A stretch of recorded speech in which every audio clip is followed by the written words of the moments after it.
Hello students, मैं हूं advocate Gyanendra Chaturvedi और मैं आप सब लोगों का जुडिशरी बाय पीडब्ल्यू के यूट्यूब चैनल पर हार्दिक स्वागत करता हूं। स्टूडेंट्स, आज मैं आप सब लोगों के समक्ष भारतीय न्याय संहिता 2023 पर हिंदी माध्यम में पूर्णतः निःशुल्क बैच लेकर फिर से उपस्थित हुआ हूं। ये बैच हिंदी माध्यम के सभी छात्रों की अत्यधिक मांग को ध्यान में रखते हुए शुरू किया गया है। इस बैच में मैं यह सुनिश्चित करूंगा कि भारतीय न्याय संहिता 2023 के सभी महत्वपूर्ण प्रावधानों को आप सब लोगों को सीधी सरल भाषा में पढ़ाया और समझाया जाए, और साथ ही साथ जहां आवश्यकता है, जहां ज़रूरत है, वहां विधि शब्दावली का भी उचित प्रयोग किया जाए। तो आइए आज की क्लास को हम सीधे शुरू करते हैं।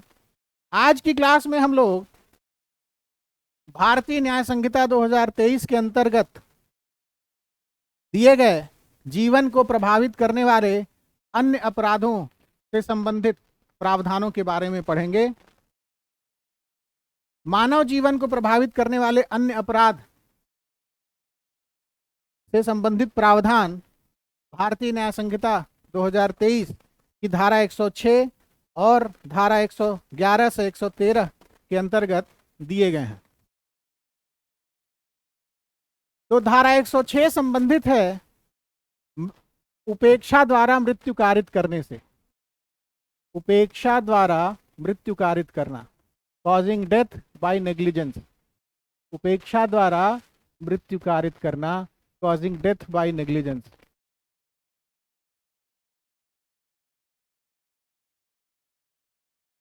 धारा 111 संबंधित है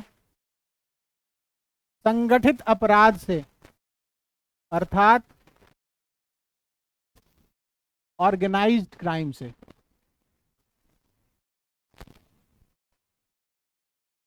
धारा 112 संबंधित है पेटी ऑर्गेनाइज्ड क्राइम, अर्थात छोटे संगठित अपराधों से।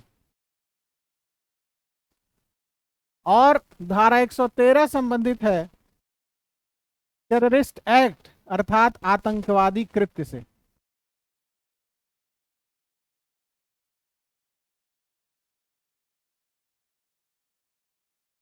तो आइए, ये जो प्रावधान हैं, हम इन सभी प्रावधानों को सिलसिलेवार तरीके से, सरलीकृत तरीके से, सिंप्लीफाइड तरीके से सिस्टमेटिकली समझने की कोशिश करते हैं। तो जो पहली धारा है, पहला प्रावधान है, वो है धारा 106। और जैसा कि मैंने अभी अभी बताया, धारा 106 संबंधित है उपेक्षा द्वारा मृत्यु कारित करने से, कॉजिंग डेथ बाय नेग्लिजेंस।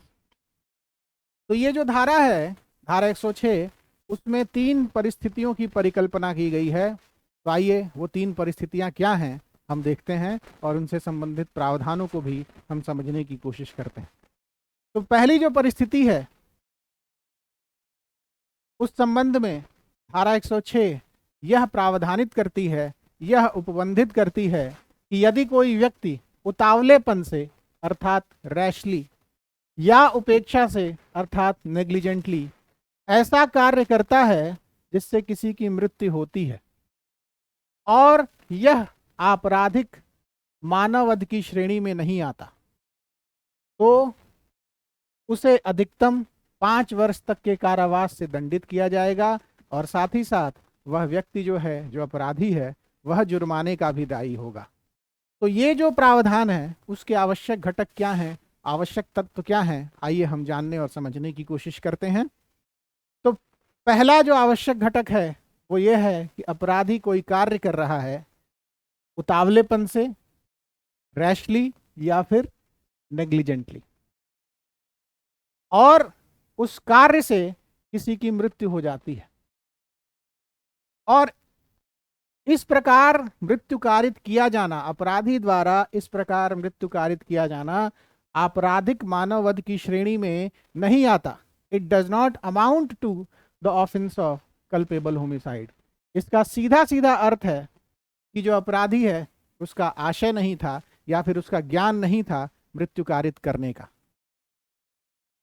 तो जब ये तीनों ही परिस्थितियां, जब ये सारे आवश्यक घटक किसी दी हुई परिस्थिति में विद्यमान होंगे, तो ये कहा जाएगा कि जो अपराधी है उसने उपेक्षा द्वारा मृत्यु कारित की है, और उस परिस्थिति में अपराधी को अधिकतम 5 वर्ष तक के कारावास से दंडित किया जाएगा और जुर्माने का भी अपराधी दायी होगा। तो मैं आशा करता हूं ये सभी जो प्रावधान जो भी मैंने आप सब लोगों को समझाया वो बिल्कुल स्पष्ट हो गए होंगे, क्लियर हो गए होंगे। तो आइए आगे बढ़ते हैं। जो दूसरी परिस्थिति है वो चिकित्सक से संबंधित है। तो आइए, ये परिस्थिति क्या है, इससे संबंधित महत्वपूर्ण प्रावधान क्या है, तो आइए हम समझने और जानने की कोशिश करते हैं। तो यदि यह कृत्य किसी रजिस्ट्रीकृत चिकित्सा व्यवसायी द्वारा चिकित्सकीय प्रक्रिया करते समय किया जाता है तो जो अपराधी है वो अधिकतम 2 वर्ष के कारावास से दंडित किया जाएगा और जुर्माने का भी दायी होगा। यानी कि जो रजिस्ट्रीकृत चिकित्सा व्यवसायी है वो उतावलेपन से या उपेक्षापूर्ण तरीके से कोई कार्य कर रहा है, वो कार्य करने से किसी की मृत्यु कारित हो जा रही है, और वो जो कार्य है किसी चिकित्सकीय प्रक्रिया को करते हुए किया जा रहा है, उस चिकित्सकीय प्रक्रिया करने के दौरान ये कार्य कारित किया गया है। तो अगर ये सारे आवश्यक घटक पूरे होते हैं, सारे ये जो आवश्यक घटक हैं अगर विद्यमान हैं, तो जो अपराधी है वो अधिकतम 2 वर्ष के कारावास से दंडित किया जाएगा और जुर्माने का भी दायी होगा। अब इसमें एक बहुत ही इंपॉर्टेंट कीवर्ड है, रजिस्ट्रीकृत चिकित्सा व्यवसायी, यानी कि registered medical practitioner. Registered medical practitioner, registered medical practitioner.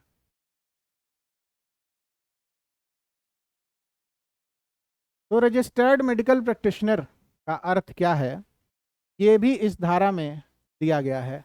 इस संबंध में भी प्रावधान धारा 106 में ही दिए गए हैं। तो आइए हम समझने की कोशिश करते हैं। तो रजिस्ट्रीकृत चिकित्सा व्यवसायी वह है जिसके पास राष्ट्रीय आयुर्विज्ञान आयोग अधिनियम 2019 के अंतर्गत मान्य अर्हता हो, यानी कि वो जो है और जिसका नाम राष्ट्रीय या राज्य चिकित्सा रजिस्टर में दर्ज हो, यानी कि उसकी क्वालिफिकेशन जो है रिकॉग्नाइज्ड हो और उसका जो नाम है वो भी अपीयर हो जो है राष्ट्रीय चिकित्सा रजिस्टर में या फिर जो है राज्य चिकित्सा रजिस्टर में। तो इसी बात को अगर और ज़्यादा सरलीकृत करके समझाना हो तो उसके लिए ये आवश्यक है कि मैं आपको इंग्लिश में भी जो फ्रेज यूज्ड है वो मैं बता दूं ताकि बिल्कुल चीज़ें आप सब लोगों के लिए स्पष्ट हो जाएं। तो रजिस्टर्ड मेडिकल प्रैक्टिशनर या फिर रजिस्ट्रीकृत चिकित्सा व्यवसायी वह है, ऐसा मेडिकल प्रैक्टिशनर है who possesses any medical qualification recognised under the national medical commission act 2019 and whose name has been entered in the National Medical Register और state medical register under the act. तो जैसा बिल्कुल स्पष्ट हो गया होगा कि उसकी जो क्वालिफिकेशन है वो रिकग्नाइज्ड है। कहाँ पर, तो ये जो है राष्ट्रीय आयुर्विज्ञान आयोग अधिनियम 2019 यानी कि नेशनल मेडिकल कमीशन एक्ट 2019 के अंतर्गत, और उसका नाम भी जो है that his name also appears या फिर his name has also been entered either in the national medical register or in state medical register under the act। तो अगर ये जो सारे प्रावधान जो दिए गए हैं अगर वो किसी परिस्थिति में विद्यमान है, किसी मेडिकल प्रैक्टिशनर के संबंध में अगर वो सारे प्रावधान पूरे होते हैं तो यह कहा जाएगा कि वह रजिस्ट्रीकृत चिकित्सा व्यवसायी है या फिर रजिस्टर्ड मेडिकल प्रैक्टिशनर है। आइए आगे बढ़ते हैं। अगली जो परिस्थिति है वो वाहन दुर्घटना से संबंधित है। तो आइए वाहन दुर्घटना से संबंधित क्या प्रावधान दिए गए हैं धारा 106 में हम समझने की कोशिश करते हैं। यदि कोई व्यक्ति वाहन को उतावलेपन से या उपेक्षा से चलाकर, यानी कि he is driving the vehicle rashly और नेग्लिजेंटली, किसी की मृत्यु कारित करता है और घटना के तुरंत बाद पुलिस या मजिस्ट्रेट को रिपोर्ट किए बिना भाग जाता है, तो उसे अधिकतम 10 वर्ष 10 वर्ष तक के कारावास से दंडित किया जाएगा और वह जो अपराधी है जुर्माने का भी दायी होगा। यानी कि इस परिस्थिति में ये जो परिस्थिति है उसके क्या आवश्यक घटक हैं हम समझने की कोशिश करते हैं। तो इस परिस्थिति में अपराधी जो है वाहन को उतावलेपन से चला रहा है या फिर उपेक्षापूर्ण तरीके से चला रहा है, और इस प्रकार चलाने से अपराधी ने मृत्यु कारित कर दी है किसी व्यक्ति की, और साथ ही साथ ऐसी घटना होने के पश्चात, ऐसी घटना होने के तुरंत बाद वो पुलिस को रिपोर्ट नहीं करता या फिर मजिस्ट्रेट को रिपोर्ट नहीं करता, और पुलिस या मजिस्ट्रेट को रिपोर्ट किए बिना ही वह भाग जाता है।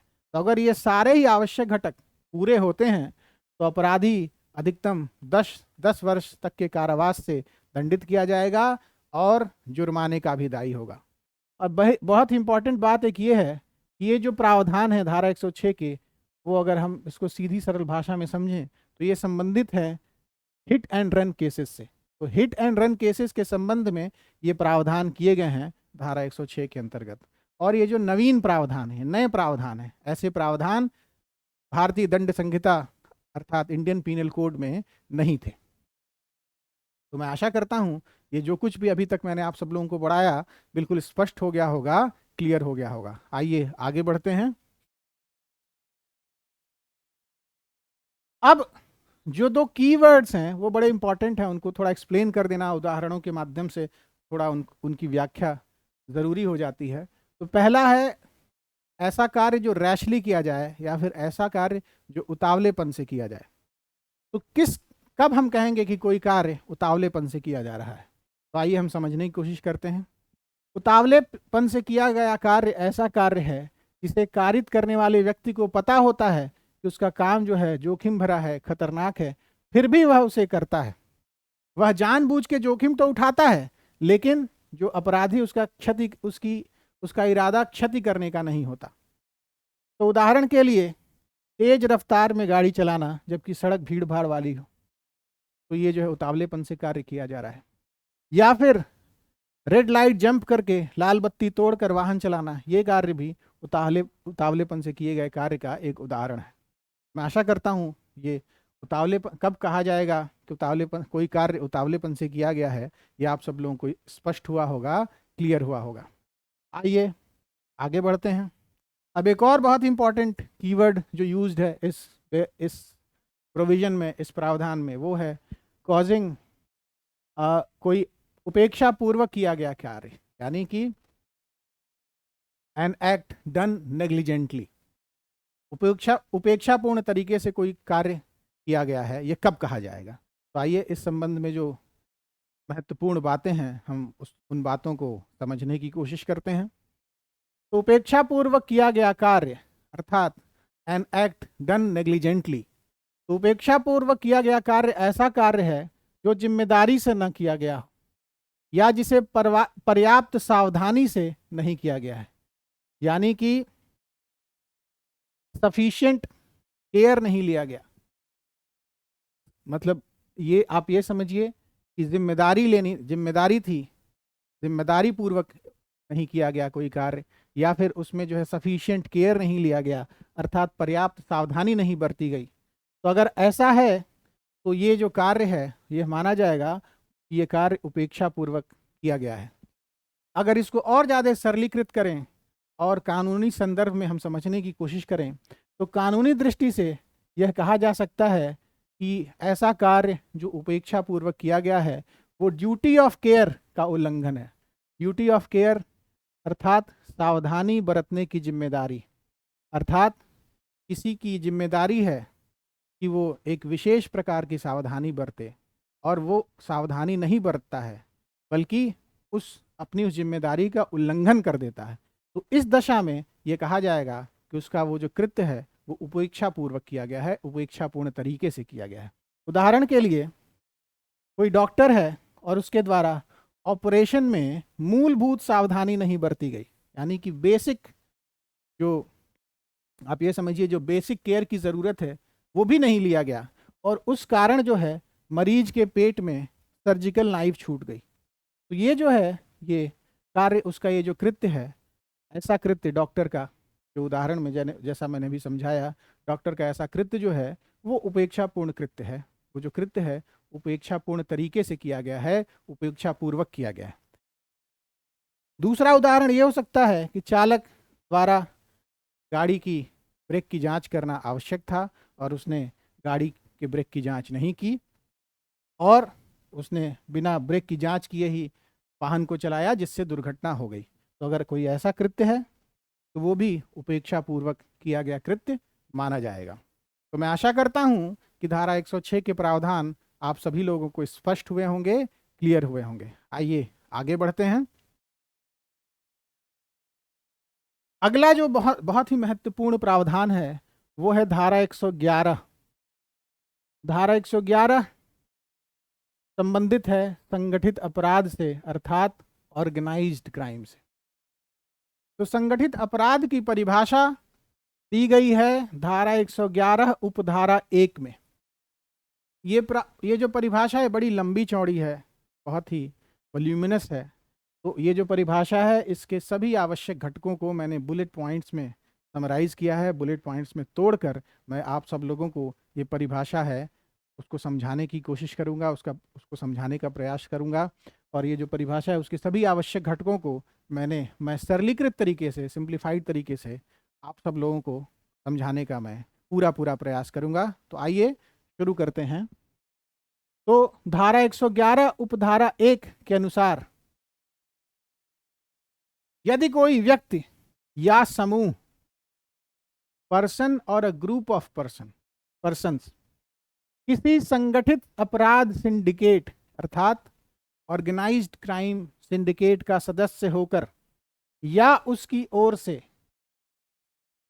सतत विधि विरुद्ध क्रियाकलाप करता है, यानी कि कंटिन्यूइंग अनलॉफुल एक्टिविटी करता है, और प्रत्यक्ष या अप्रत्यक्ष रूप से यानी कि डायरेक्टली और इनडायरेक्टली तात्विक फायदा प्राप्त करने के लिए, यानी कि मटेरियल गेन या फिर मटेरियल बेनिफिट प्राप्त करने के लिए, in order to gain any material benefit, तो प्रत्यक्ष अथवा अप्रत्यक्ष रूप से यानी कि आइदर डायरेक्टली और इनडायरेक्टली वो तात्विक फायदा प्राप्त करने के लिए, मटेरियल गेन प्राप्त करने के लिए हिंसा करता है अर्थात वायलेंस करता है, हिंसा की धमकी देता है, थ्रेट ऑफ वायलेंस देता है, अभित्रास करता है यानी कि इंटिमिडेशन करता है, प्रपीड़न करता है अर्थात कोवर्शन करता है, या अन्य विधि विरुद्ध साधनों यानी कि अदर अनलॉफुल मीन्स का प्रयोग करता है, तो वह संगठित अपराध करता है। तो ये जो संगठित अपराध है उसके जो भी आवश्यक घटक हैं, आइए फिर से हम उनको समराइज कर देते हैं एक बार। तो जो अपराधी है या तो वो कोई व्यक्ति है या फिर व्यक्तियों का समूह है, पहली बात। दूसरी बात है कि वो जो अपराधी है वो किसी संगठित अपराध सिंडिकेट का सदस्य है, अर्थात वो जो अपराधी है वो किसी संगठित अपराध सिंडिकेट यानी ऑर्गेनाइज्ड क्राइम सिंडिकेट का सदस्य है। और इस प्रकार सदस्य होकर, ऐसा सदस्य होकर, या ये संगठित अपराध सिंडिकेट की ओर से वो जो अपराधी है सतत विधि विरुद्ध क्रियाकलाप कर रहा है, यानी कि कंटिन्यूइंग अनलॉफुल एक्टिविटी कर रहा है, और ऐसा करके कंटिन्यूइंग अनलॉफुल एक्टिविटी करके वो प्रत्यक्ष या अप्रत्यक्ष रूप से यानी कि डायरेक्टली और इनडायरेक्टली तात्विक फायदा प्राप्त करने के लिए, यानी कि मटेरियल गेन प्राप्त करने के लिए, मटेरियल गेन अचीव करने के लिए, in order to get material gain, हम ये कह सकते हैं सीधी सरल भाषा में अंग्रेजी में। तो प्रत्यक्ष या अप्रत्यक्ष रूप से, डायरेक्टली और इनडायरेक्टली तात्विक फायदा प्राप्त करने के लिए, मटेरियल गेन प्राप्त करने के लिए क्या करता है? हिंसा करता है, वायलेंस करता है, या फिर हिंसा की धमकी देता है, थ्रेट ऑफ वायलेंस देता है, या फिर अभित्रास करता है अर्थात इंटिमिडेशन करता है, प्रपीड़न करता है अर्थात कोवर्शन करता है, या अन्य विधि विरुद्ध साधनों का प्रयोग करता है, यानी कि अदर अनलॉफुल मीन्स का प्रयोग करता है, अदर अनलॉफुल मीन्स का यूज करता है। तो अगर ये सारी परिस्थितियां, अगर ये सारे आवश्यक घटक किसी दी हुई परिस्थिति में विद्यमान हैं, तो ये कहा जाएगा कि अपराधी ने संगठित अपराध किया है। बिल्कुल स्पष्ट हो गया होगा। मैं आशा करता हूं कि जो मैंने समझाया है आप सब लोगों को सारी चीजें स्पष्ट हो गई होंगी, और ये जो परिभाषा है उसके सभी आवश्यक तत्व, एसेंशियल एलिमेंट्स, आप सब लोगों को बिल्कुल स्पष्ट हो गए होंगे। तो आइए आगे बढ़ते हैं। अब बहुत ही इंपॉर्टेंट बात है कि सतत विधि विरुद्ध क्रियाकलाप में शामिल क्या है, कौन कौन से अपराध हैं जो कंटिन्यूइंग अनलॉफुल एक्टिविटी में शामिल हैं। तो आइए हम समझने की कोशिश करते हैं। तो ऐसा ऐसा कौन सा कृत्य है, ऐसा कौन सा अपराध है जो सतत विधि विरुद्ध क्रियाकलाप में शामिल है या फिर कंटिन्यूइंग अनलॉफुल एक्टिविटी में इंक्लूडेड है। तो पहला है व्यपहरण अर्थात किडनैपिंग, दूसरा है लूट अर्थात रॉबरी, तीसरा है यान चोरी व्हीकल थेफ्ट, अगला है उद्दापन एक्सटॉर्शन, अगला है भूमि हथियाना लैंड ग्रैबिंग, अगला है संविदा पर हत्या करना अर्थात कॉन्ट्रैक्ट किलिंग। उसके बाद जो अगली बात है, अगला कृत्य है, अगला अपराध है, वो है आर्थिक अपराध यानी कि इकोनॉमिक ऑफेंस, अर्थात इकोनॉमिक ऑफेंस जो है वो सतत विधि विरुद्ध क्रियाकलाप में शामिल है, और ये सारी चीजें सतत विधि विरुद्ध क्रियाकलाप में शामिल है। इसके बाद साइबर अपराध, साइबर क्राइम्स, व्यक्तियों, औषधियों, हथियारों या अवैध माल या सेवाओं का दुर्व्यापार अर्थात ट्रैफिकिंग। दुर्व्यापार का मतलब है trafficking, trafficking of persons, drugs, weapons और इलिसिट गुड्स और सर्विसेज। ठीक है। इसी प्रकार वेश्यावृत्ति या फिरौती के लिए मानव दुर्व्यापार, या मानव दुर्व्यापार का मतलब है ह्यूमन ट्रैफिकिंग, तो ह्यूमन ट्रैफिकिंग फॉर प्रोस्टिट्यूशन और रैंसम। तो ये सारी चीजें जो हैं सतत विधि विरुद्ध क्रियाकलाप कंटिन्यूइंग अनलॉफुल एक्टिविटी में शामिल हैं, इंक्लूडेड है। अब इस धारा में स्पष्टीकरण उपखंड भी दिए गए हैं, और वो जो स्पष्टीकरण उपखंड हैं उनके प्रावधानों के अंतर्गत कुछ बातों को स्पष्टीकृत किया गया है, कुछ बातों को समझाया गया है। तो आइए वो बातें क्या हैं हम जानने की कोशिश करते हैं। तो ये जो स्पष्टीकरण खंड है उसके प्रावधानों के अनुसार हम ये समझने की कोशिश करते हैं कि संगठित अपराध सिंडिकेट क्या होता है, ऑर्गेनाइज्ड क्राइम सिंडिकेट क्या होता है।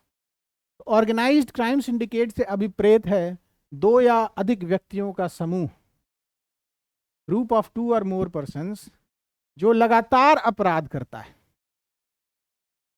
तो ऐसा समूह जो ये दो या दो से अधिक व्यक्तियों का है और जो समूह लगातार अपराध करता है, तो ऐसे समूह को कहा जाएगा संगठित अपराध सिंडिकेट, ऑर्गेनाइज्ड क्राइम सिंडिकेट। अब जो बहुत इंपॉर्टेंट कीवर्ड है जो लगातार यूज हो रहा है वो है सतत विधि विरुद्ध क्रियाकलाप अर्थात कंटिन्यूइंग अनलॉफुल एक्टिविटी। तो आइए हम समझने की कोशिश करते हैं कि कंटिन्यूइंग अनलॉफुल एक्टिविटी क्या है इस धारा के स्पष्टीकरण के अनुसार। तो कंटिन्यूइंग अनलॉफुल एक्टिविटी या फिर सतत विधि विरुद्ध क्रियाकलाप जो है वो ऐसा संज्ञेय अपराध है, यानी कि कॉग्निजेबल ऑफेंस। संज्ञेय अपराध का मतलब कॉग्निजेबल ऑफेंस, कॉग्निजेबल ऑफेंस जो कम से कम 3 वर्ष के कारावास से दंडनीय हो, यानी कि कॉग्निजेबल ऑफेंस हो और उसके लिए जो मिनिमम टर्म ऑफ इम्प्रिजनमेंट हो वो 3 साल का हो, 3 ईयर हो, और जिसके खिलाफ पिछले 10 वर्षों में एक से अधिक आरोप पत्र सक्षम न्यायालय के समक्ष दाखिल हुए हों, और उस अपराध के संबंध में पुलिस ने पिछले 10 साल में एक बार से अधिक चार्जशीट फाइल की हो। कहां पर? सक्षम न्यायालय के समक्ष, यानी कि बिफोर कंपीटेंट कोर्ट, और वो जो न्यायालय है उसने उस अपराध का प्रसंज्ञान लिया हो, यानी कि the court has taken cognizance of that particular offence. तो अगर ये सारी परिस्थितियां पूरी होती हैं, ये सारे आवश्यक घटक पूरे होते हैं, तो ये कहा जाएगा कि वो जो कृत्य है वो सतत विधि विरुद्ध क्रियाकलाप के अंतर्गत आता है। तो अगर इसको समराइज करना हो, इसको संक्षेप में कहना हो, तो सतत विधि विरुद्ध क्रियाकलाप का मतलब है ऐसा संज्ञेय अपराध जो कम से कम 3 वर्ष के कारावास से दंडनीय हो, और उसके खिलाफ जो है पिछले 10 वर्षों में एक से अधिक आरोप पत्र दाखिल किए गए हों, कहाँ पर, सक्षम न्यायालय के समक्ष, किसके द्वारा, पुलिस द्वारा, और न्यायालय ने वो जो अपराध है उसका प्रसंज्ञान भी लिया हो। अगर ये सारी बातें किसी दी हुई परिस्थिति में विद्यमान हैं तो ये कहा जाएगा कि सतत, वो जो है सतत विधि विरुद्ध क्रियाकलाप के अंतर्गत आता है वो कृत्य। और इसमें बहुत इंपॉर्टेंट बात यह भी है कि सतत विधि विरुद्ध क्रियाकलाप में आर्थिक अपराध भी शामिल हैं, इकोनॉमिक ऑफेंसेस भी इंक्लूडेड हैं। बिल्कुल स्पष्ट हो गई होंगी चीज़ें। मैं आशा करता हूं कि जो कुछ भी अभी तक मैंने पढ़ाया है तो बिल्कुल स्पष्ट हो गया होगा, क्लियर हो गया होगा। आइए आगे बढ़ते हैं।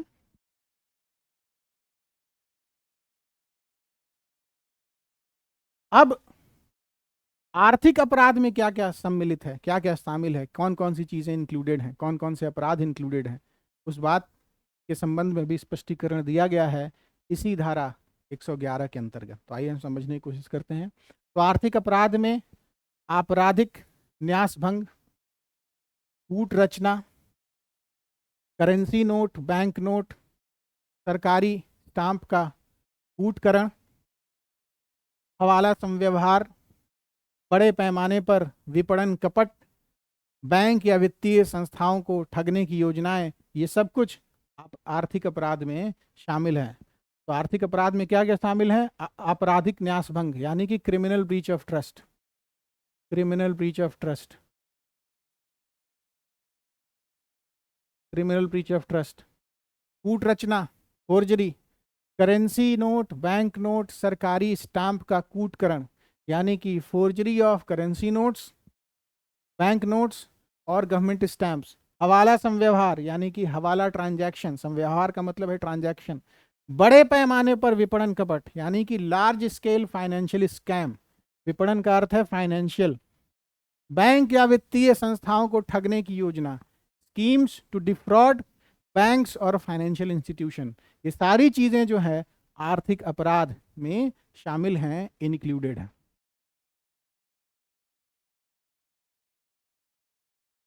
तो आइए अब जो आर्थिक अपराध से संबंधित संगठित अपराध, सॉरी, आइए अब संगठित अपराध से संबंधित दंड के प्रावधानों को हम समझने की कोशिश करते हैं। संगठित अपराध से संबंधित दंड के प्रावधान दिए गए हैं धारा 111 उपधारा 2 से लेकर धारा 111 उपधारा 7 के अंतर्गत। Section 111 sub clause, section 111 sub section 2 to section 111 sub section 7। तो आइए हम समझने की कोशिश करते हैं संगठित अपराधों से दंड से संबंधित दंड के जो प्रावधान हैं, आइए हम समझने की कोशिश करते हैं। तो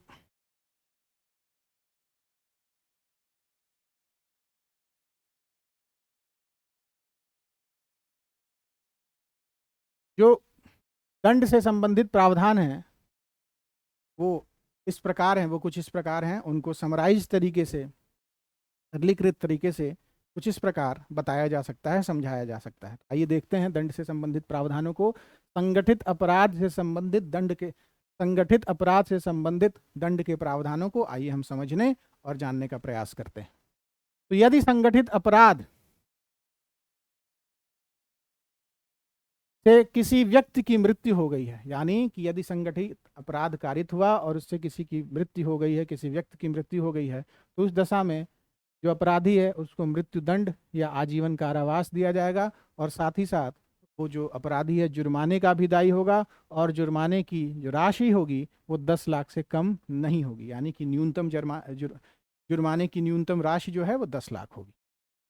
इसी के साथ यदि किसी अन्य मामले में संगठित अपराध कारित किया जाता है तो न्यूनतम 5 वर्ष तक का कारावास दिया जाएगा, जो आजीवन कारावास तक हो सकता है, और जुर्माना भी दिया जाएगा जो कम से कम 5 लाख की राशि का होगा, 5 लाख का होगा।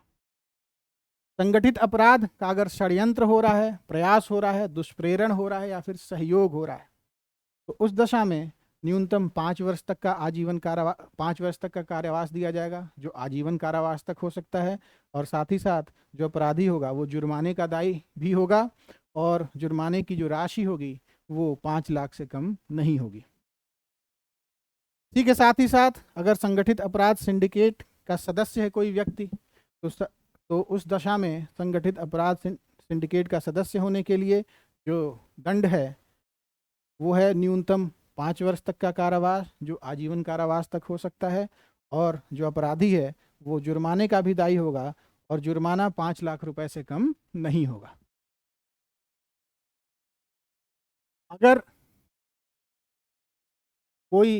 अगर अपराधी जो है संगठित अपराध के अपराधी को संशय देता है, यानी कि जो व्यक्ति है वो संगठित अपराध के अपराधी को ही संशय देता है, इंटेंशनली हार्बर करता है, तो उस दशा में जो कारावास है वो न्यूनतम 3 वर्ष का होगा, जो आजीवन कारावास तक हो सकता है। कारावास की अवधि न्यूनतम 3 वर्ष की होगी, जो आजीवन कारावास तक हो सकती है, और साथ ही साथ जो अपराधी है वो जुर्माने का भी दायी होगा, और जुर्माने की राशि 5 लाख से कम नहीं होगी। लेकिन इसमें बहुत ही इंपॉर्टेंट प्रोविजन, बहुत ही इंपॉर्टेंट एस्पेक्ट जो अक्सर मिस हो जा रहा है लोगों से, जो अक्सर स्किप हो जाता है, वो ये है कि यह प्रावधान उस दशा में लागू नहीं होगा जिसमें संशय यानी कि हार्बरिंग किया गया है अपराधी के पति या पत्नी द्वारा।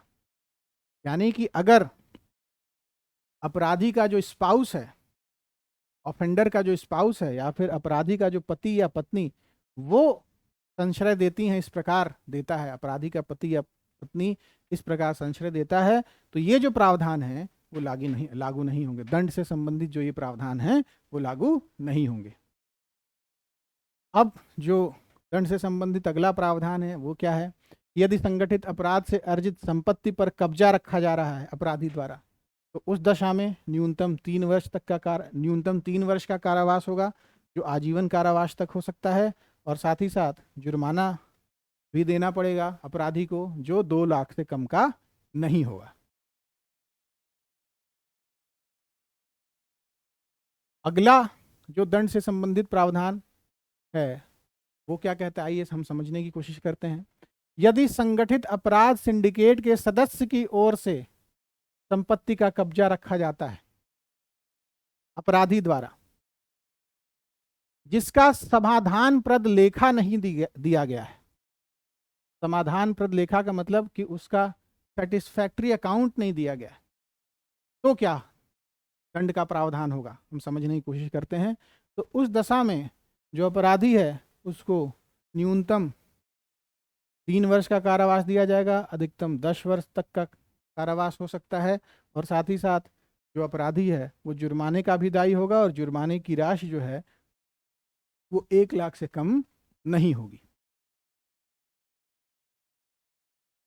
अब जो है हम आगे बढ़ेंगे। मैं आशा करता हूं कि संगठित अपराध से संबंधित जो भी प्रावधान, जो भी सिद्धांत मैंने आप सब लोगों को समझाया, सब कुछ आप सब लोगों को स्पष्ट हुआ होगा, क्लियर हुआ होगा, और संगठित अपराध से संबंधित जो प्रावधान भारतीय न्याय संहिता के अंतर्गत दिए गए हैं वो सभी प्रावधान, सभी मुख्य प्रावधान आप सब लोगों को और ज़्यादा स्पष्ट हुए होंगे, क्लियर हुए होंगे। आइए आगे बढ़ते हैं। अगला जो प्रावधान है वो है धारा 112, और धारा 112 संबंधित है छोटे संगठित अपराध से, अर्थात पेटी ऑर्गेनाइज्ड क्राइम। तो धारा 112 उपधारा 1 में छोटे संगठित अपराध की परिभाषा दी गई है। आइए ये जो परिभाषा है उसके आवश्यक घटक क्या हैं हम समझने की कोशिश करते हैं, एसेंशियल इंग्रेडिएंट्स क्या हैं हम समझने और जानने की कोशिश करते हैं। तो यदि कोई व्यक्ति किसी समूह या टोली का सदस्य होकर, अब देखिए समूह या टोली जब हिंदी में यूज होगा तो ये बड़ा ही पर्यायवाची सा महसूस होता है, तो इस दशा में बहुत ही महत्वपूर्ण है जानना कि इसके लिए इंग्लिश टर्म क्या यूज्ड है। तो इसीलिए मैंने इंग्लिश टर्म को मेंशन किया है। तो यदि कोई व्यक्ति किसी समूह का सदस्य होकर अर्थात किसी ग्रुप का सदस्य हो, या फिर यदि कोई व्यक्ति किसी टोली का सदस्य होकर अर्थात किसी गैंग का सदस्य हो, तो यदि कोई व्यक्ति किसी समूह अर्थात ग्रुप या टोली अर्थात गैंग का सदस्य होकर अकेले या संयुक्त रूप से, आइदर इंडिविजुअली और जॉइंटली, अकेले या संयुक्त रूप से निम्नलिखित अपराध कारित करता है, तो वह छोटा संगठित अपराध कारित करता है। तो जो व्यक्ति है वो किसी समूह का सदस्य है, किसी ग्रुप का सदस्य है, या फिर जो अपराधी है, जो व्यक्ति है, वो किसी टोली का सदस्य है, अर्थात किसी गैंग का सदस्य है। और ऐसा सदस्य होकर जो अपराधी है अकेले या फिर संयुक्त रूप से निम्नलिखित में से कोई भी अपराध कारित करता है, तो यह कहा जाएगा कि वो अपराधी जो है उसने छोटा संगठित अपराध कारित किया है। He has committed the offence of petty organised crime. तो आइए कौन कौन से अपराध शामिल हैं पेटी ऑर्गेनाइज्ड क्राइम में, छोटे संगठित अपराध में, हम समझने और जानने का प्रयास करते हैं। तो पहला अपराध है चोरी, थेफ्ट, झपटमारी, स्नैचिंग, छल, चीटिंग। के बाद टिकटों का अवैध विक्रय, अनलॉफुल सेल ऑफ टिकट्स, अवैध सट्टेबाजी या जुआ, अनलॉफुल बेटिंग और गैम्बलिंग, लोक परीक्षा प्रश्न पत्रों का अवैध विक्रय अर्थात unlawful sale of public examination question paper, अन्य समान प्रकार के अपराध, अदर सिमिलर ऑफेंसेस। तो ये सारे ही अपराध जो हैं वो सम्मिलित हैं छोटे संगठित अपराध के अंतर्गत। ये सारे अपराध जो हैं छोटे संगठित अपराध की परिभाषा के अंतर्गत आते हैं, उस परिभाषा में सम्मिलित है। अब बहुत ही इंपॉर्टेंट बात है एक कि चोरी में क्या क्या चीजें इंक्लूडेड है, चोरी में कौन कौन सी चोरियां शामिल हैं।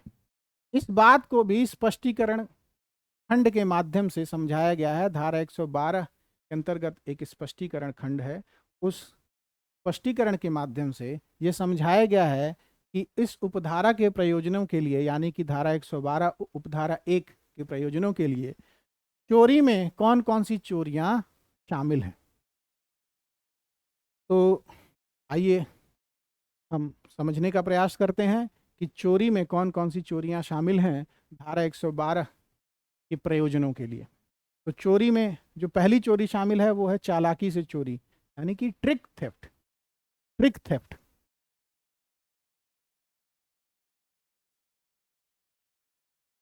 ट्रिक थेफ्ट, वाहन से चोरी, निवास घर या कारोबार परिसर से चोरी, कार्गो से चोरी, पॉकेट मारना पिक पॉकेटिंग, कार्ड स्किमिंग के माध्यम से चोरी, शॉप लिफ्टिंग के माध्यम से चोरी, स्वचालित टेलर मशीन की चोरी, यानी कि एटीएम ऑटोमेटेड टेलर मशीन, तो स्वचालित टेलर मशीन की चोरी। ये सारी ही चोरियां इस प्रावधान के प्रयोजनों के लिए चोरी में शामिल हैं, इंक्लूडेड हैं। तो आइए हम समझने का प्रयास करते हैं कि छोटे संगठित अपराध के लिए दंड का क्या प्रावधान है। तो दंड का प्रावधान दिया गया है धारा 112 उपधारा 2 में। तो इस धारा 112 उपधारा 2 के प्रावधानों के अनुसार अपराधी को छोटे संगठित अपराध के लिए न्यूनतम 1 वर्ष का कारावास दिया जाएगा और अधिकतम 7 वर्ष तक का कारावास को दिया जा सकता है, और अपराधी जो है जुर्माने का भी दायी होगा। तो इस प्रकार मैंने पेटी ऑर्गेनाइज्ड क्राइम, छोटे संगठित अपराधों के जो आवश्यक घटक हैं उनको भी मैंने समझाने का प्रयास किया। मैं आशा करता हूं कि छोटे संगठित अपराध के जो आवश्यक घटक हैं उनसे संबंधित जो छोटे संगठित अपराध से संबंधित जो भी महत्वपूर्ण प्रावधान भारतीय न्याय संहिता के अंतर्गत दिए गए हैं वो सब कुछ आप सब लोगों को और ज़्यादा स्पष्ट हुए होंगे, क्लियर हुए होंगे। आइए आगे बढ़ते हैं। अगला जो बहुत ही महत्वपूर्ण प्रावधान है वो है धारा 113, और ये बहुत ही वॉल्यूम, मतलब आप ये समझिए बहुत ही एग्जॉस्टिव डेफिनेशन है, कॉम्प्रिहेंसिव डेफिनेशन है, और इसको मतलब इसको पढ़ने में जो है समस्या होती है छात्रों को। तो मैंने ये कोशिश की है, मेरी ये पूरी कोशिश है कि ये जो परिभाषा, ये जो आतंकवादी कृत्य का जो अपराध है तो उसमें जो परिभाषा संबंधित प्रावधान है या फिर जो दंड संबंधित प्रावधान है उन सभी प्रावधानों को मैं बुलेट पॉइंट्स में ब्रेक करके उनको समझाने का प्रयास करूं, सिंप्लीफाई करके, सरलीकृत करके आप सब लोगों को समझाने का प्रयास करूं। तो आइए आगे बढ़ते हैं। आतंकवादी कृत्य या फिर टेररिस्ट एक्ट, इससे संबंधित जो प्रावधान हैं जैसा मैंने अभी बताया वो दिए गए हैं धारा 113 में। तो आइए हम समझने की कोशिश करते हैं कि आतंकवादी कृत्य है क्या। तो आइए शुरू करते हैं। जो कोई भारत की एकता यानी कि यूनिटी, अखंडता इंटेग्रिटी, संप्रभुता सॉवरेनिटी, सुरक्षा सिक्योरिटी, या आर्थिक सुरक्षा इकोनॉमिक सिक्योरिटी, या भारत में या किसी अन्य देश में आतंक फैलाने के आशय से, यानी कि with intent to strike terror either in India और in any country other than India, या आतंक फैलाने की संभावना के आशय से, यानी कि लाइकली टू स्ट्राइक टेरर से निम्नलिखित में से कोई भी कार्य करता है तो वह आतंकवादी कृत्य करता है। तो अपराधी क्या कर रहा है? भारत की एकता यानी कि यूनिटी, अखंडता यानी कि इंटेग्रिटी, संप्रभुता यानी कि सॉवरेनिटी, सुरक्षा अर्थात सिक्योरिटी, आर्थिक सुरक्षा अर्थात इकोनॉमिक सिक्योरिटी, या भारत में या किसी अन्य देश में आतंक फैलाने के आशय से with intent to strike terror either in India और in any country other than India, या आतंक फैलाने की संभावना के आशय से लाइकली टू स्ट्राइक टेरर, निम्नलिखित में से, इस आशय से निम्नलिखित में से कोई भी कार्य करता है तो वह आतंकवादी कृत्य करता है। तो ये तो आशय, ये मेंस रिया से संबंधित बात हो गई। मुख्यतः कृत्य कौन कौन से हैं वो आगे आएगा। कौन कौन से कृत्य हैं जो आतंकवादी कृत्य में शामिल हैं, ऐसे कौन कौन ऐसे कार्य हैं जिनको कारित किया जाना आतंकवादी कृत्य किया जाना माना जाएगा, तो हम ये आगे समझेंगे। तो आइए हम समझते हैं कि ऐसे वे कौन ऐसे कार्य हैं जिनको जब अभियुक्त कर देगा, जब अपराधी कर देगा तो ये समझा जाएगा कि उसने आतंकवादी कृत्य किया है। तो आतंकवादी कृत्य में शामिल कार्य, तो ये देखिए परिभाषा बहुत लंबी चौड़ी है, इसको बिल्कुल आप मेरे साथ बने रहिए, बिल्कुल ध्यान देके आप मेरे इस लेक्चर को देखिए, सब कुछ आपको समझ में आ जाएगा। मैंने बुलेट पॉइंट्स के माध्यम से और बहुत ही सिस्टमेटिकली इंग्रेडिएंट्स को, मतलब छोटे से छोटे घटकों में मैंने तोड़कर, जो भी की एसेंशियल्स हैं उनको मैंने छोटे छोटे बुलेट पॉइंट्स में तोड़कर आप सब लोगों को समझाने का प्रयास किया है। तो आइए अब हम सीधे चलते हैं कि आतंकवादी कृत्य में शामिल कार्य कौन कौन से हैं। तो पहली जो हेडिंग है, जो पहली कैटेगरी है, पहला जो वर्गीकरण है वो संबंधित है विस्फोटक एवं घातक साधनों द्वारा राष्ट्रीय सुरक्षा पर आघात या जनधन की हानि इत्यादि। तो ये जो कैटेगरी है, ये जो कृत्य, आतंकवादी कृत्य में शामिल कार्य जो है, ये जो पहली कैटेगरी, ऐसे कार्य की जो पहली कैटेगरी है वो ये है। तो आइए हम समझने का प्रयास करते हैं कि यदि अपराधी बम से, यानी कि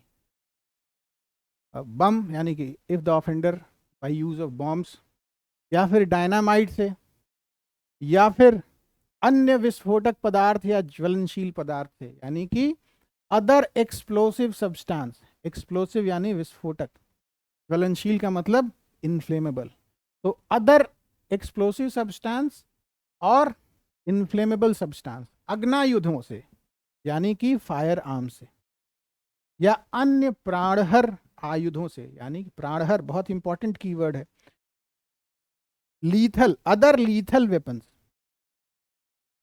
या फिर विषों या अपायकर गैसों या अन्य रसायनों या परिसंकटमय प्रकृति के किसी अन्य पदार्थ से। ये देखिए बड़ा ही क्लिष्ट लग रहा होगा। विषों का मतलब पॉइजनस सब्सटेंस है। मैं इसको बिल्कुल सिंप्लीफाई करके अंग्रेजी को जो कीवर्ड्स हैं उनके साथ मैं इनको एक्सप्लेन कर दूंगा, बिल्कुल आप लोगों को समझ में आ जाएगा।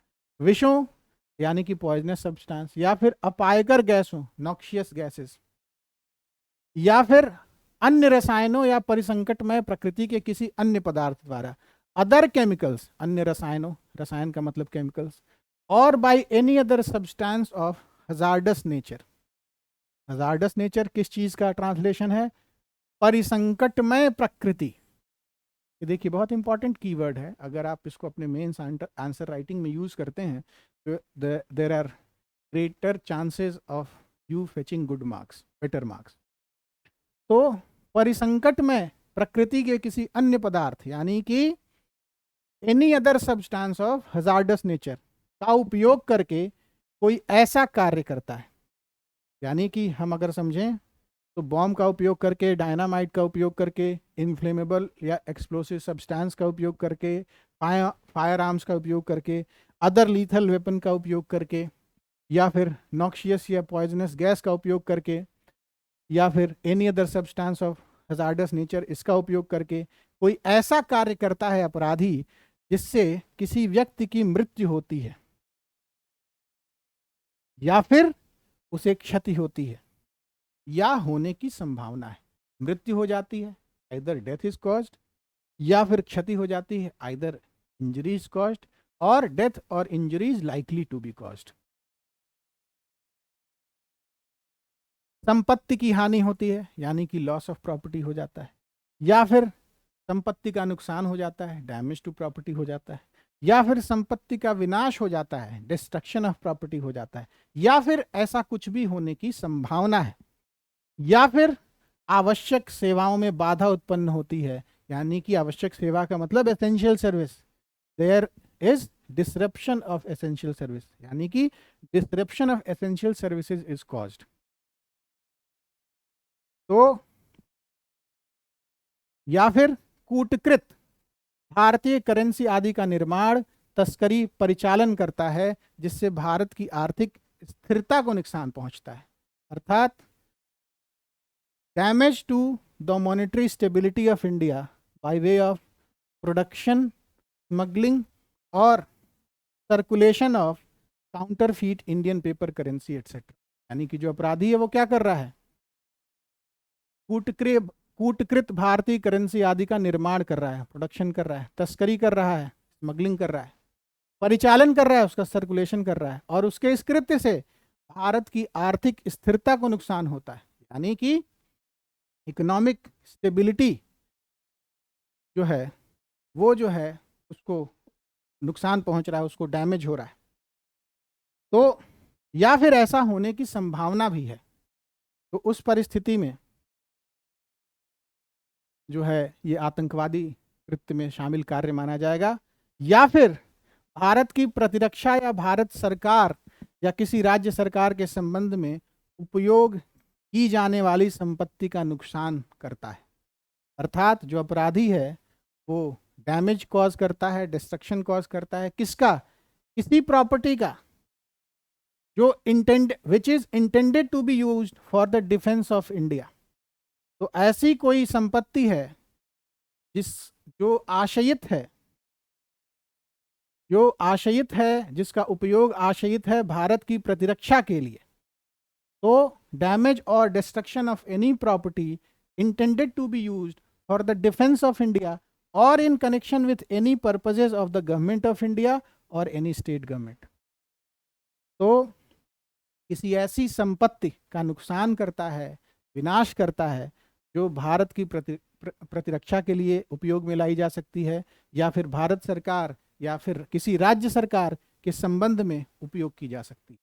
तो भी ये सारी ही परिस्थितियां हैं, और तो अगर इसमें से कुछ भी ऐसा होता है तो ये माना जाएगा कि ये जो अपराधी है उसने आतंकवादी कृत्य किया है, और ऐसा कोई भी कृत्य अगर कारित हुआ है, इन सारे ही कंसीक्वेंसेस, अगर कोई ऐसा कृत्य कारित हुआ है जिसने ऐसा कोई भी परिणाम कारित हुआ है जो अभी हम लोगों ने पढ़ा, तो ये कहा जाएगा कि ये जो कृत्य है वो आतंकवादी कृत्य में शामिल कार्य है, और जो अपराधी है वो आतंकवादी कृत्य के अपराध का दोषी होगा। अगली जो कैटेगरी है वो है लोक कृत्यकारी के विरुद्ध आपराधिक बल के प्रयोग से संबंधित है कैटेगरी। अगला जो वर्गीकरण है वो संबंधित है लोक कृत्यकारी के विरुद्ध आपराधिक बल के प्रयोग आदि से। लोक कृत्यकारी का मतलब है पब्लिक फंक्शनरी। तो जो अपराधी है वो लोक कृत्यकारी यानी पब्लिक फंक्शनरी को आपराधिक बल के द्वारा, क्रिमिनल फोर्स के द्वारा, या फिर आपराधिक बल का प्रदर्शन करके आतंकित करता है या करने का प्रयास करता है, या लोक कृत्यकारी की हत्या करता है या हत्या करने का प्रयास करता है। तो ये ऐसा कृत्य भी जो है वो आतंकवादी कृत्य में शामिल है, ऐसा कार्य भी आतंकवादी कृत्य में शामिल माना जाएगा।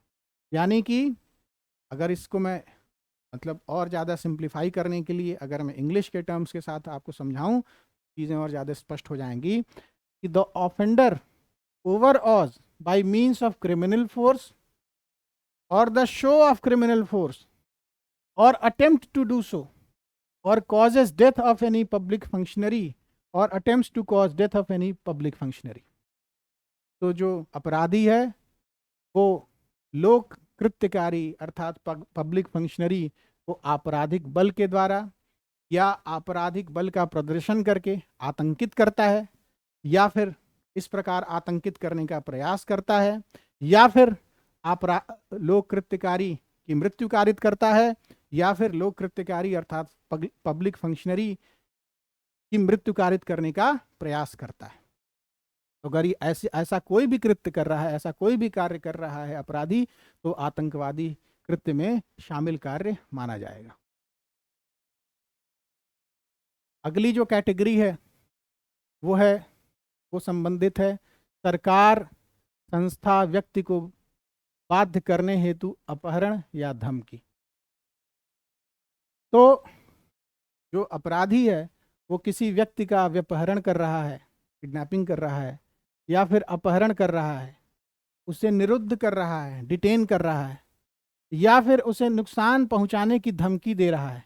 किस लिए? कि केंद्र की सरकार को, संस्था को या व्यक्ति को किसी कार्य को करने या न करने के लिए वो बाध्य कर सके। सरकार मतलब गवर्नमेंट, संस्था मतलब इंस्टीट्यूशन, व्यक्ति यानी पर्सन। तो किसी मतलब सरकार को या फिर किसी इंस्टीट्यूशन को या फिर किसी व्यक्ति को अर्थात पर्सन को वो कोई कार्य करने के लिए या फिर कोई कार्य न करने के लिए वो बाध्य करना चाहता है। और इस प्रकार बाध्य करने के लिए वो क्या कर रहा है? किसी व्यक्ति का अपहरण कर रहा है, किडनैपिंग कर रहा है, या फिर उसका अपहरण कर रहा है, एब्डक्शन कर रहा है, या फिर उसे निरुद्ध कर रहा है, डिटेन कर रहा है, या फिर जो पीड़ित व्यक्ति है उसे वो नुकसान पहुंचाने की धमकी दे रहा है। तो ऐसा कार्य भी, अपराधी का ऐसा कार्य भी जो है वो आतंकवादी कृत्य में शामिल कार्य माना जाएगा। अगली जो कैटेगरी है वो हाँ, तो ये सारी चीजें जो हैं, ये सारे जो कार्य हैं वो शामिल हैं आतंकवादी कृत्य में, शामिल हैं ऐसे कार्य। तो ये जो कैटेगरी ऑफ एक्ट्स हैं वो पूरे हुए के बाद आइए हम कुछ और महत्वपूर्ण प्रावधानों समझने की कोशिश करते हैं। धारा 113 कुछ और महत्वपूर्ण प्रावधानों को हम समझने की कोशिश करते हैं। तो इस धारा में, धारा 113 में स्पष्टीकरण को खंड भी दिया गया है, स्पष्टीकरण खंड भी है। उसके अनुसार लोक कृत्यकारी कौन है, पब्लिक फंक्शनरी कौन है, ये समझाया गया है स्पष्टीकरण में, धारा में स्पष्टीकृत किया गया है। तो आइए हम जानने की कोशिश करते हैं। तो इस धारा के प्रावधानों के अनुसार लोक कृत्यकारी से अभिप्रेत ऐसा कोई भी, लोक कृत्यकारी से अभिप्रेत है कोई संवैधानिक प्राधिकारी, यानी कि कोई कॉन्स्टिट्यूशनल अथॉरिटी या केंद्र सरकार द्वारा अधिसूचित अधिकारी, any officer notified by the central government. तो अगर कोई संवैधानिक प्राधिकारी है या फिर केंद्र सरकार द्वारा अधिसूचित अधिकारी है तो वो लोक कृत्यकारी की परिभाषा में आएगा, पब्लिक फंक्शनरी की डेफिनेशन में आएगा। अब बहुत ही इंपॉर्टेंट प्रोविजन है जिसके संबंध में स्पष्टीकरण दिया गया है धारा 113 में। जो बहुत ही इंपॉर्टेंट बात है वो है कि कूटकृत भारतीय करेंसी किसको कहा जाएगा। कूटकृत, काउंटरफीट इंडियन करेंसी, क्या किसको हम कहेंगे? तो ऐसी कूटकृत करेंसी जिसके बारे में किसी प्राधिकृत या अधिसूचित न्याय संबंधी प्राधिकारी द्वारा परीक्षा करने के पश्चात यह घोषित किया जाए कि यह भारतीय करेंसी की मुख्य सुरक्षा विशेषताओं की नकल करती है या उनका अवमूल्यन करती है। ये डेफिनेशन थोड़ा सा कठिन लग रही होगी, ये जो स्पष्टीकरण है ये थोड़ा सा क्लिष्ट समझ में आ रहा होगा, कठिन समझ में आ रहा होगा। मैं बिल्कुल इसको सरलीकृत कर दूंगा और ये बिल्कुल स्पष्ट हो जाएगा जब मैं आप सब लोगों को इंग्लिश के जो कीवर्ड्स हैं उनके साथ मैं आप सब लोगों को जब ये स्पष्टीकरण समझाऊंगा, स्पष्टीकरण संबंधित प्रावधान समझाऊंगा, तो बिल्कुल स्पष्ट हो जाएंगी चीज़ें। तो कूटकृत भारतीय करेंसी क्या है? ऐसी कूटकृत करेंसी जिसके बारे में किसी प्राधिकृत या अधिसूचित न्याय संबंधित प्राधिकारी, अर्थात का मतलब प्राधिकृत का मतलब ऑथराइज्ड और नोटिफाइड, न्याय संबंधित प्राधिकारी, बहुत इंपॉर्टेंट कीवर्ड है, फोरेंसिक अथॉरिटी, फोरेंसिक अथॉरिटी। तो ऐसी कूटकृत करेंसी जिसके बारे में किसी ऑथराइज्ड फोरेंसिक अथॉरिटी ने या फिर किसी नोटिफाइड फोरेंसिक अथॉरिटी में परीक्षण किया है, यानी कि उसका परीक्षण किया है और यह घोषित किया है, यानी कि डिक्लेयर किया है। क्या डिक्लेयर किया है? कि ये जो कूटकृत करेंसी है जिसका उसने परीक्षण किया है, वो जो है, जो की सिक्योरिटी फीचर है इंडियन करेंसी का, भारतीय करेंसी का, उसका वो नकल करती है या फिर उसके की सिक्योरिटी फीचर्स के साथ कॉम्प्रोमाइज करती है, उसको अंडरमाइन करती है। तो कब कहा जाएगा कि कोई कूटकृत करेंसी कूटकृत भारतीय करेंसी है? ये कब कहा जाएगा? तो इसके लिए जो है इसके लिए क्या ज़रूरी है कि जो कूटकृत करेंसी है उसके बारे में एक घोषणा करे कोई व्यक्ति। वो व्यक्ति कौन होगा? वो व्यक्ति होगा प्राधिकृत या अधिसूचित न्याय संबंधी प्राधिकारी, यानी कि जो करेंसी है उसका एग्जामिनेशन किया जाए, उसका परीक्षण किया जाए। परीक्षण करने के बाद परीक्षण कौन करेगा? परीक्षण करेगा ऑथराइज्ड और नोटिफाइड फोरेंसिक अथॉरिटी। और परीक्षण करने के बाद वो जो ऑथराइज्ड या नोटिफाइड फोरेंसिक अथॉरिटी है वो डिक्लेयर करेगा। डिक्लेयर क्या करेगा? कि ये जो करेंसी है, ये जो कूटकृत करेंसी है, वो भारतीय करेंसी की मुख्य सुरक्षा विशेषताओं की सिक्योरिटी फीचर्स, मुख्य सुरक्षा विशेषताओं की नकल करती है, अर्थात उनको इमिटेट करती है या फिर उनका अवमूल्यन करती है, उनका वो जो की सिक्योरिटी फीचर हैं उनका कॉम्प्रोमाइज करती है, उनको अंडरमाइन करती है। तो अगर जब ये सारे ही आवश्यक घटक किसी कूटकृत करेंसी के संबंध में विद्यमान रहेंगे, तब यह कहा जाएगा कि वो कूटकृत करेंसी कूटकृत भारतीय करेंसी है। तो बिल्कुल स्पष्ट हो गई होंगी चीज़ें। मैं आशा करता हूं कि ये जो कूटकृत भारतीय करेंसी से संबंधित प्रावधान है, जो संबंधित स्पष्टीकरण है, वो सब कुछ आप सब लोगों को क्लियर हुआ होगा और ज़्यादा स्पष्ट हुआ होगा। आइए आगे बढ़ते हैं। अब इसी धारा के स्पष्टीकरण के अंतर्गत, इसी धारा में दिए गए स्पष्टीकरण खंड के अंतर्गत मामला पंजीकृत करने का अधिकार किसको है ये भी बताया गया है। तो मामला पंजीकृत करने का अधिकार पुलिस अधीक्षक की पंक्ति से अन्यून पंक्ति का अधिकारी होना चाहिए, उसी को यह अधिकार है। और वही यह विनिश्चय करेगा कि क्या इस धारा के अधीन या विधि विरुद्ध क्रियाकलाप निवारण अधिनियम 1967 के अधीन मामला रजिस्ट्रीकृत किया जाए या नहीं। यानी कि इस सेक्शन के प्रोविजन के अंतर्गत कोई केस रजिस्टर होगा कि नहीं होगा, ये कौन डिसाइड करेगा? ये an officer not below the rank of superintendent of police, police अधीक्षक की पंक्ति से अन्यून पंक्ति का अधिकारी, यानी कि अन्यून का मतलब नॉट बिलो, पंक्ति मतलब रैंक। तो any officer not below the rank of superintendent of police, only such officer has the right to register a case। और उसका ये डिस्क्रिशन है कि वो या तो इस प्रावधान के अंतर्गत केस रजिस्टर कर ले, धारा 113 के अंतर्गत रजिस्टर कर ले, धारा 113 भारतीय न्याय संहिता के अंतर्गत वो केस रजिस्टर कर ले, या फिर वो जो है अनलॉफुल एक्टिविटीज प्रिवेंशन एक्ट 1967 के प्रावधानों के अंतर्गत केस रजिस्टर कर ले। तो इसको आइए मैं फिर से एक बार समराइज कर देता हूं आप सब लोगों की सुविधा के लिए कि मामला दर्ज करने का अधिकार किसको होगा। तो मामला दर्ज करने का अधिकार ऐसे अधिकारी को होगा जो पुलिस अधीक्षक की पंक्ति से अन्यून पंक्ति का हो। मतलब he must not be the officer should not be below the rank of superintendent of police. दूसरी बात कि वो ये डिसाइड करेगा, यही वो जो अगर ऐसा ऑफिसर है तो क्या डिसाइड करेगा कि मामला इस प्रावधान के अंतर्गत रजिस्टर करना है, धारा 113 के अंतर्गत रजिस्टर करना है, भारतीय न्याय संहिता की धारा 113 के अंतर्गत रजिस्टर करना है, या फिर unlawful activities prevention act 1967, unlawful activities prevention act 1967 के प्रावधानों के अंतर्गत रजिस्टर करना है। ये जो है विधि विरुद्ध क्रियाकलाप निवारण अधिनियम 1967 के प्रावधानों के अंतर्गत करना। तो ये उसका विनिश्चय होगा, ये उसका डिसीजन होगा कि मामला जो है कहाँ रजिस्टर होगा, धारा 113 के अंतर्गत होगा या फिर विधि विरुद्ध क्रियाकलाप निवारण अधिनियम 1967 के प्रावधानों के अंतर्गत होगा, रजिस्टर होगा।